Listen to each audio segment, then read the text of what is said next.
Então, como que eu fico muito bom em quantificação? Primeira coisa, base de preços, tá? Você entender bem de que jogo que você está ali participando, né? Um prédio financiado pela Caixa, então obrigatoriamente você precisa utilizar a base SINAP. E aí a SINAP ela tem algumas regras. Que regras são essas? São critérios de medições. É como foi elaborado, né? Como que eles fazem o levantamento da alvenaria, qual o critério de medição deles, desconta vãos, não desconta vãos, o que eles levaram em conta para dar aquele valor, falar não, a área da alvenaria vai custar R$50, o que eles consideraram, por que aquele R$50 está ali, né? O que está considerado dentro da composição de preços. Então, aqui é uma particularidade e que assusta até quando você fala com pessoas de fora. Esses dias eu estava falando com um engenheiro da Itália e ele perguntou, estavam querendo vir para cá para o Brasil para desenvolver um software. Eu falei, olha, a dificuldade maior do Brasil para desenvolvimento de software é que cada região às vezes tem a sua própria base de preço, seu próprio critério de medição, né? Então, São Paulo a gente tem FDE, a gente tem SINAP, a ORCE, né, que é de Sergipe, você tem aí, cada estado tem um tipo de composição. Então, cada lugar que você vai fazer parte de orçamentação, na parte quantitativa, você tem que entender muito bem os critérios de medições, né? Se você usa uma composição particular, existe também composições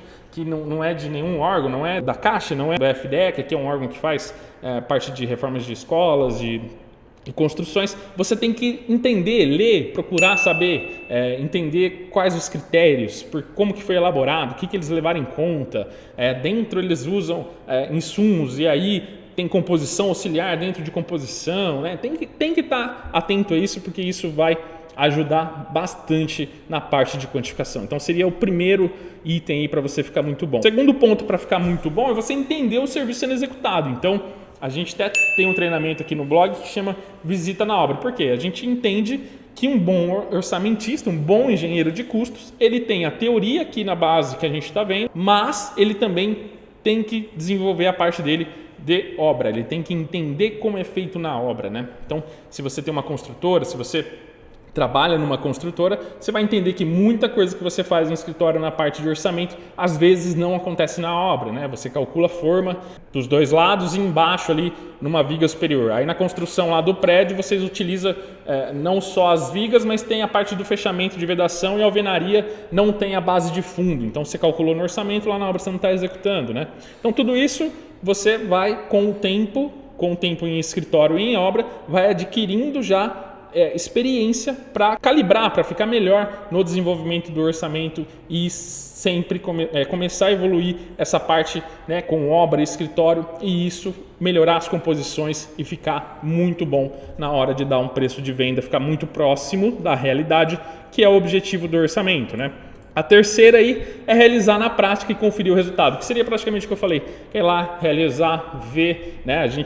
Eu trabalhei numa empresa que tinha esse departamento aqui que chamava OPA, que era orçamento, planejamento e acompanhamento de obras. Praticamente lá atrás, em 2003, 2004, esse coordenador que foi um engenheiro orçamentista, depois era dono de uma consultora, ele já tinha essa visão que depois acabou se tornando mais conhecido como engenharia de custos, mais de que orçar, planejar, ter a parte de risco, né? Que engenharia de custo envolve outros campos também, parte de pleitos e contratos. Então, tudo isso ele já tinha como ideia de ser um bom profissional. Isso eu estou falando de um bom engenheiro de custo, um bom orçamentista, mas você pode levar isso também para ser um bom gerente de contratos, ser um bom engenheiro de campo. Você, né, o termo o pessoal usa, tocar obras, aí você pode tocar muito bem uma obra com esses conhecimentos que não são utilizados somente para a parte de engenharia de custos, né? Porque na visão desse coordenador, um bom engenheiro era aquele que tinha muita base teórica, mas também tinha muita base prática. E se não consegue ter a prática, não consegue ter a experiência, começa a visitar obras aí na região, pede aí, vai aí ver o que está executando uma obra, pede licença, conversa com o engenheiro, conversa com o mestre, conversa com todo mundo que vai conversar, pede para ver, só ver não vai matar, a pessoa vai querer até te mostrar e falar sobre o que está acontecendo, explicar, sem mesmo você pedir. Às vezes o cara dá, já peguei obras que o engenheiro, bem no começo da minha carreira, gostava de falar tanto que dava quase uma palestra, dava quase um curso de como tirar esquadro, como ele já começava a desenvolver lá, você saía de lá com muita base.